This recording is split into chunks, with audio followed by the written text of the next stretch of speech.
Hello दोस्तों, horror stories of the world YouTube channel पर आपका स्वागत है। यहाँ मैं आपके लिए सच्ची हॉरर स्टोरीज लेकर आती हूँ। तो प्लीज़ जल्दी से मेरे चैनल को सब्सक्राइब करें और आप भी मज़ा लीजिए सच्ची कहानियों का मेरे साथ। कहानी एक चुड़ैल की है कि वो कैसे अब एक लड़के को अपने प्यार के जाल में फंसा लेती है। वो कहानी है जब कोरोना का दौर था। उस समय टैक्सी के जो भाड़ा था वो बहुत ज़्यादा हुआ करता था, 70,000, 50,000, 80,000। कहानी एक लड़के की है जिसका नाम है रोहन। वो दिल्ली में पढ़ा करता था और जो उसके परिवार था वो चंडीगढ़ में रहा करता था। तो कोरोना का दौर था, उसने सोचा मैं अपने माँ बाप से मिल आता हूँ। तो वो टैक्सी के लिए बस स्टैंड पर पहुँचता है और वहाँ उसे टैक्सी वाला मिलता है जो कि उसे 70,000 की बात करता है किराए के लिए। फिर जो टैक्सी वाला है वो बोलता है कि मैं 2-4 सवारियाँ और ले लेता हूँ जिनको उसी रूट से जाना हो, चंडीगढ़ जाना हो या कहीं और। तो रोहन कहता है ठीक है, तो तुम्हें भी ज़्यादा पैसे पे नहीं करने पड़ेंगे। टैक्सी वाला के पास एक लड़की आती है जो बहुत ही खूबसूरत थी। वो बोलती है कि मुझे रोहतक जाना है और टैक्सी वाला कहता है ठीक है। उसके बाद टैक्सी वाले को एक बुजुर्ग कपल भी मिलता है, तो उनको हिसार जाना था, वो भी उसमें टैक्सी में बैठ जाते हैं। तो जो रोहन था वो टैक्सी वाले के साथ आगे बैठता है और जो बुजुर्ग कपल था वो उस लड़की के साथ बैठते हैं पीछे। रोहन जो था वो उस लड़की को बस देखे ही जा रहा था क्योंकि सफ़र बहुत लंबा था। वो अपना मिरर एडजस्ट कर लेता है और वो लड़की को देखता रहता है बस, और लड़की भी उसे देख ही जा रही थी बस। तो ऐसे ही फिर वो बस जो पीछे कपल बैठा था बुजुर्ग, वो लड़की से बातें करने लग जाता है।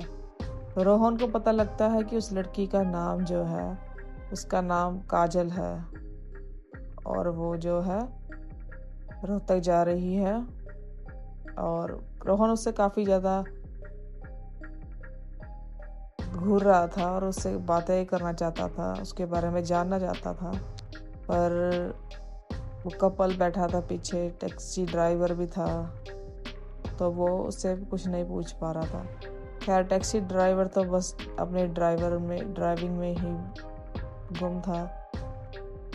उसकी हिम्मत नहीं हो रही थी कि इस लड़की से कुछ पूछे। तो वो लड़की भी बस उसे बेचैनी भरी नज़रों से घूर रही थी और वो दोनों एक दूसरे को अपना दिल दे बैठे थे। वो एक दूसरे से बात करने के लिए बेचैन थे। तो ऐसे ही रोहतक आ जाता है और लड़की जो है वो बोलती है ठीक है मुझे अब जाना है, तो मुझे भैया यहीं छोड़ दो, टैक्सी वाले से बोलती है। तो टैक्सी वाला उसे छोड़ देता है वहीं पर रोहन जो था वो बहुत उदास सा हो गया कि वो चली गई है और मैंने उसका नंबर भी नहीं लिया है, फ़ोन नंबर मेरे पास नहीं है, मैं कैसे उससे कांटेक्ट करूँगा। खैर उसके बाद जो बुजुर्ग दंपति था उनको हिसार जाना था, तो वो सभी हिसार चले जाते हैं और वो उनको वहाँ छोड़ देते हैं हिसार में। रोहन को टैक्सी वाला चंडीगढ़ उतारता है और वहाँ से वो वापस आ जाता है दिल्ली। टैक्सी ड्राइवर रोहन अपने माँ बाप के घर था और वो बहुत ज़्यादा बेचैन था वापस दिल्ली जाने के लिए, क्योंकि वो उस लड़की को ढूंढना चाहता था दोबारा से। उसके पापा बोलते हैं अब तो सब कुछ ऑनलाइन ही है, तो मैं दिल्ली जाने की कोई ज़रूरत नहीं है, वहाँ पर बहुत बुरा हाल है, हम देखते हैं सुनते हैं टीवी पर कि कितना बुरा हाल है वहाँ पर कोरोना का, तो मैं कहीं जाने की ज़रूरत नहीं है। तुम यहीं रहो, चंडीगढ़ में भी अच्छी यूनिवर्सिटीज़ हैं और ऑनलाइन पढ़ो। तो रोहन बोलता है नहीं पापा, मैं जाना चाहता हूँ। तो वो जो कुछ दिन चंडीगढ़ रहता है अपने माँ बाप के घर ही, फिर वो बहुत बेचैन था, वो उस लड़की के बारे में ही सोचता रहता है बस। तो उसके जो वो चंडीगढ़ में पढ़ने लग जाता है, बस उसका ध्यान लड़की से नहीं हट रहा था। तो वो क्या करता है, वो बोलता है पापा मुझे दिल्ली जाना पड़ेगा, मैं बस आ जाऊँगा। कुछ दिनों बाद वो फिर से जो था वो दिल्ली जाता है। दिल्ली तो एक बहाना था उसका जाने का। एक्चुअली में वो रोहतक जाता है और वो उस लड़की की तलाश शुरू कर देता है। वो हर किसी के घर में जाता है, वहाँ पर लोगों से आसपास पूछता है कि यहाँ पर काजल नाम की कोई लड़की है का। लोग उससे बोलते नहीं, यहाँ पर कोई नहीं है। वो ज़्यादा पूछना भी नहीं, वो ज़्यादा पूछ भी नहीं पा रहा था लोगों से काजल के बारे में। वो काफ़ी देर ढूंढता है उसको, पर वो कहीं नहीं मिलती। फिर वो एक तालाब के पास बैठा था और थोड़ी ही दूर में एक चाय की ठप्पी थी, वहाँ से वो चाय लेता है और वो बस सोच रहा था काजल के बारे में ही। तो उसे लगता है कि किसी ने उसके कंधे पर हाथ रखा हो जैसे। वो पीछे मुड़ कर देखता है, वहाँ पर कोई नहीं था। वो बाइक से ट्रैवल कर रहा था इस बार।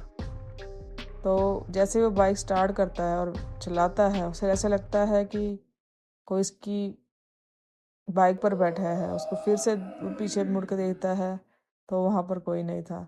और जो बाइक थी वो भी काफ़ी भारी चल रही थी। वो घर आता है और उस रात वो सो रहा था। तो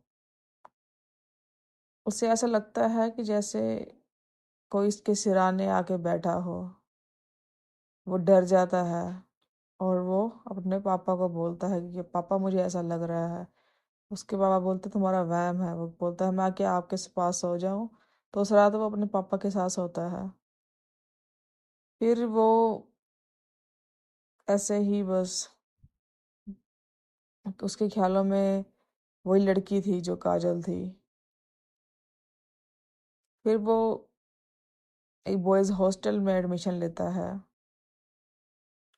तो वहीं पर उसके दोस्त थे चंडीगढ़ में। वो हॉस्टल में रुका था। तो उसे भी फिर से वही लगता है कि जैसे कोई रात में उसकी सराहने आके बैठा हो, उसकी चादर खींच रहा हो। ये काफ़ी दिनों उसके साथ हो रहा था काफ़ी दिनों से। वो अपने दोस्तों को बोलते हैं तो वो उसका मजाक उड़ा देते हैं। फिर इस उसका एक दूसरा दोस्त था उसी हॉस्टल में। वो बोलता है जिस रूम में तुम रह रहे हो यहाँ पर तो किसी लड़के ने आत्महत्या की थी। इससे रोहन जो था वो बहुत ज़्यादा डर जाता है। तो फिर जो रोहन था वो कहीं और कमरा ले लेता है। वो अलग रहना चाहता था अपने मोम डैड से। तो वो पीजी में रूम ले लेता है। तो उसे क्या दिखता है कि जो जहाँ पर वो रह रहा है उसके साथ वाले घर में जब एक दिन एक लड़की रहती थी। तो एक दिन वो छत पर ही ऐसे ही बस घूम रहा था। तो वो क्या देखता है, साथ वाले छत पर एक लड़की है। और जैसे ही वो अपना चेहरा घुमाती है, वो भी बस टहल रही थी छत पर। वो देखता है कि वो लड़की जो है वो काजल है। वो देखकर वो बहुत खुश होता है और उन दोनों में बातें शुरू हो जाती है। वो एक दूसरे से बातें करते हैं इशारों में और एक दूसरे का नंबर जो है वो ले लेते हैं। इसी तरीके से वो कांटेक्ट कर लेते हैं एक दूसरे को। तो ऐसे ही उन दोनों में बातें शुरू हो जाती हैं। वो लड़की बोलती है कि मैं तुम्हें आज रात मिलने आऊँगी 12 बजे के बाद करीब। तो ऐसा ही होता है, वो लड़की जो थी काजल वो उसे रात को मिलने आती है।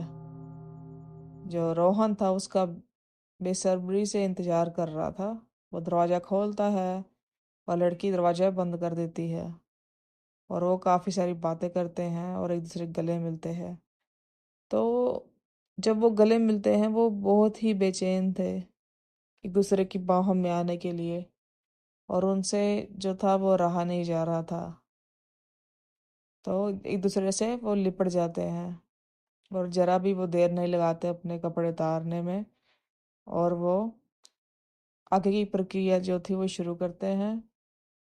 और वो बस एक दूसरे की बाहों में ही डूब जाते हैं और उनको पता ही नहीं चलता कि कब सुबह के 3 बज गए हैं।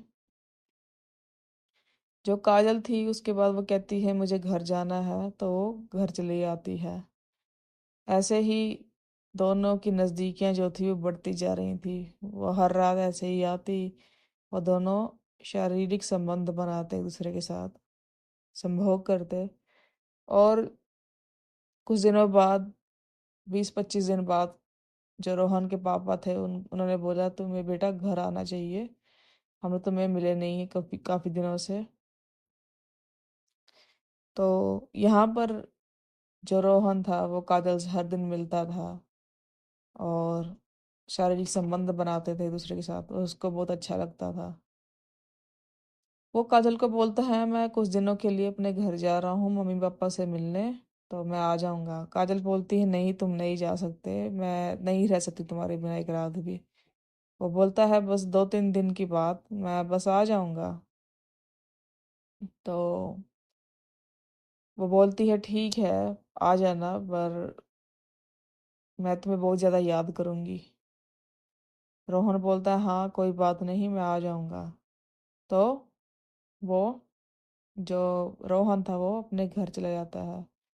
जब वो अपने घर जाता है तो उसके जो मम्मी पापा थे वो बहुत ही ज़्यादा हैरान हो जाते हैं कि जो उनका लड़का है रोहन, वो काफ़ी ज़्यादा दुबला पतला दिखाई दे रहा था, जैसे कि उसने कई महीनों से कुछ नहीं खाया हो। उसके पापा उससे पूछते हैं बेटा ये क्या है, तुम क्या कुछ खाते पीते नहीं हो? वो बोलता है नहीं मैं खाता हूँ।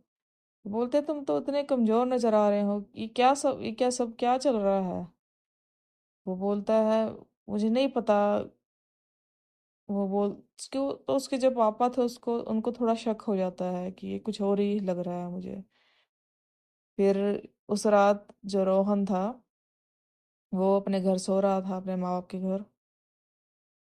तो उसे अचानक ऐसा लगता है कि जैसे उसके कमरे का दरवाजा खुला हो। उसे आवाज आती है। उसका मुंह जो था वो चद्दर में था, और उसे लगता है कि धीरे धीरे कोई चलकर आकर उसके पलंग के पास आ गया है और उसके बिस्तर पर लेट गया है। वो डरा हुआ था, और जब जैसे वो चादर उठाता है और देखता है, वो देखकर बहुत ही ज़्यादा हैरान हो जाता है। वो देखता है कि काजल उसके बिस्तरे पर आकर लेट गई है। वो इतना हैरान था, वो उससे पूछता है कि तुम यहाँ कैसे? क्योंकि काजल को उसने कभी भी अपने घर का एड्रेस था वो नहीं बताया था। उसका घर, माँ बाप का घर पीजी से काफ़ी दूर था। तो जो काजल थी वो कहती मैं तुम्हारे बिना नहीं रह सकती। तो वो उसके साथ जो शारीरिक संबंध बनाना शुरू कर देती है। तो जब वो शारीरिक संबंध बना रहे थे तब रोहन जो था उसकी पीठ के पीछे देखता है काजल की। तो उसको एक बहुत ही ज़्यादा डरावना चेहरा काजल की पीठ के पीछे से निकलता नजर आता है, जो कि एक धुएं जैसा था, पर वो बहुत डरावना था। उसकी लाल आंखें थी और वो बहुत ही डरावना नजर आ रहा था। ये देखकर जो रोहन था वो इतना डर जाता है, बहुत ही ज्यादा डर जाता है। और वो चेहरा उसके पास आ रहा था धीरे धीरे, और उसका मुंह बड़ा होता जा रहा था। ऐसा लग रहा था मानो कि वो जो चेहरा है वो रोहन को खाना चाहता हो, उसको मारना चाहता हो। उसके बड़े बड़े दांत है। वो जो चेहरा था उसको रोहन को मारने के लिए अपना मुंह बड़ा करता जा रहा था, उसके करीब आता जा रहा था। ये देखकर रोहन इतना ज़्यादा घबरा जाता है, वो चीखे मारने लगता है। और वो भागते भाग चीखे भागते भागते और चीखे मारते मारते नीचे जाता है, और अपने मम्मी पापा के कमरे के पास पहुंचता है और बोलता है, पापा दरवाज़ा खोलो और मुझे मुझे इससे बचाओ, आज मैं मर जाऊंगा, प्लीज़ पापा दरवाज़ा खोलो। उसके जो पापा थे वो भी घबरा कर उठ जाते हैं और दरवाज़ा खोलते हैं। वो अपने बेटे को इस हालत में देखते हैं, जो कि बहुत ही ज़्यादा घबराया हुआ था और बहुत ही ज़्यादा डरा हुआ था। वो बोलता है, पापा ये मुझे मार देगी, मुझे बचाओ। वो बोलते हैं, कौन? तो वो जब कमरे में आते हैं तो काजल वहाँ पर नहीं थी। तो वो जो रोहन था अपने पापा को सारी बात बताता है कि कैसे इस लड़की से मिला, उसका नाम काजल था। तो उसके पापा समझ जाते हैं। वो अगले ही दिन अपने बेटे को एक बाबा के पास लेके जाते हैं। तो जो बाबा थे वो आंखें बंद करते हैं और रोहन के सर पर हाथ रखते हैं। फिर बाबा बताते हैं कि हाँ, जो वो लड़की है वो एक चुड़ैल है, वो मर चुकी है, और वो ऐसे ही किसी लड़के को ढूंढ रही थी ताकि वो अपनी शारीरिक जो ज़रूरतें हैं उसकी काम वासना उनको पूरा कर सके। तो जिसके माँ बाप थे उनको सब पता लग जाता है कि ये इसने झूठ बोला था, दिल्ली नहीं जा रहा था, ये तो उस काजल को ढूंढने गया था रोहतक। तो जो रोहतक में वो लड़की जो थी, जो मर जाती है, जिसका नाम की काजल था, तो उसकी आत्मा जो थी वो रोहन में आती है और बताती है कि मौत हो चुकी है। मुझे मेरे माँ बाप ने जो थे उन्होंने जबरदस्ती शादी की थी और मेरा पति ने मुझे जहर देकर मार दिया था। तो जो रोहन था और उसके माँ बाप थे वो रोहतक जाते हैं, और उसने जो आत्मा थे उसने अपने परिवार का एड्रेस बताया था। तो रोहन और उसके माता पिता रोहतक जाते हैं और काजल को ढूंढ काजल के परिवार को ढूंढते हैं। और काजल का परिवार बताता है कि हाँ, उनकी लड़की की डेथ हो चुकी है कुछ टाइम पहले। तो जो रोहन के माँ बाप थे वो कहते हैं, ठीक है, उसने सच बताया था जैसे भी। तो जो वो आत्मा थी वो उसने ये भी बताया था कि वो रोहन को अपना दिल दे बैठी थी पहली नज़र में ही। और जब वो रोहतक गई, जब टैक्सी ड्राइवर ने उसे वहां पर छोड़ा और वो घर गई, तो उसके माँ बाप ने उसको वापस नहीं जाने दिया दिल्ली, और बोले, नहीं, अब तो हमें तुम्हारी शादी करनी है। और उसकी एक लड़के के साथ शादी करवा दी थी। और वो लड़का शादी के कुछ ही दिनों बाद वो उस लड़की को जहर दे देता है, अपनी पत्नी को। शायद उसका उसका चक्कर था या कुछ भी, पर वो अपनी पत्नी को मारना चाहता था, उसने उसको जहर दे दिया। और जिसकी वजह से जो काजल थी उसकी मृत्यु हो जाती है। पर उसका रोहन से बहुत लगाव था, वो रोहन से दोबारा मिलना चाहती थी। तो उसकी यही एक इच्छा थी। और रोहन जब उसको ढूंढने गया रोहतक, तो उसने आसपास देखा जहाँ पर वो काजल उतरी थी और उसको ढूंढ रहा था। तो काजल वहीं थी, इसकी आत्मा रोहन के लिए। तो वो बोली कि इसके साथ मैं इसके साथ लग गई, क्योंकि ये भी मुझे चाहता था और मैं भी इसको चाहती थी, तब से मैं इसके साथ ही हूँ। तो जो बाबा थे वो उनका उसका जो रोहन था उसका इलाज करते हैं। तो उसको वो ताबीज देते हैं और कुछ मंत्र का उच्चारण भी करते हैं उस पर, और बोलते हैं, ये ताबीज जो है वो तुम कभी मत उतारना। ऐसे ही जो रोहन था वो ताबीज पहन लेता है, और उसके बाद उसको काजल कभी भी नहीं दिखती। जब वो रोहन था वो ठीक हो चुका था। काजल उसको अपने साथ लेके जाना चाहती थी अपनी दुनिया में। इसीलिए रोहन का जो बहुत ही ज़्यादा कमज़ोर होता जा रहा था, उसका खून कम होता जा रहा था अंदर से, क्योंकि वो काजल जो थी उसका खून चूस रही थी, और उसको वो अपनी दुनिया में लेकर जाना चाहती थी, उसको मार कर। पर टाइम रहते उसके माँ बाप जो थे रोहन के, उन्होंने उसकी मदद की और वो रोहन जो था वो बच बच सका काजल से, जो कि चुड़ैल थी। और उसकी आत्मा जो थी उसको, वो उन्होंने, जो बाबा थे उन्होंने कैद नहीं किया क्योंकि वो मुक्ति नहीं लेना चाहती थी। पर वो रोहन से दूर है क्योंकि उसने अब तावीज डाल रखा है, तो वो अब ठीक है। खैर, ये थी आज की कहानी दोस्तों। मुझे आशा है कि आपको ये कहानी अच्छी लगी होगी। अगर आपको अच्छी लगी है तो कहानी को लाइक ज़रूर करें और अपने फ्रेंड्स के साथ शेयर ज़रूर कीजिए मेरी कहानी। और कमेंट ज़रूर लिखें कि आप कहाँ से ये वीडियो देख रहे हैं। और चैनल को सब्सक्राइब ज़रूर कीजिए क्योंकि मैं आपके लिए कहानी लेकर आती हूँ। मुझे भी आप मोटिवेट करें, मुझे थोड़ी सपोर्ट करें दोस्तों। तो इसी से मुझे मोटिवेशन मिलेगी कि आपको मेरी कहानी अच्छी लगती है। और प्लीज़ जब आप चैनल सब्सक्राइब करें तो बेल आइकन और ऑल के ऑप्शन को दबाना मत भूलें, उनको भी ज़रूर दबाएं। तो आज के लिए बस इतना ही। कल मैं फिर आपसे मिलूँगी एक नई कहानी के साथ। तो तब तक के लिए गुड नाइट दोस्तों, and take care. Bye bye.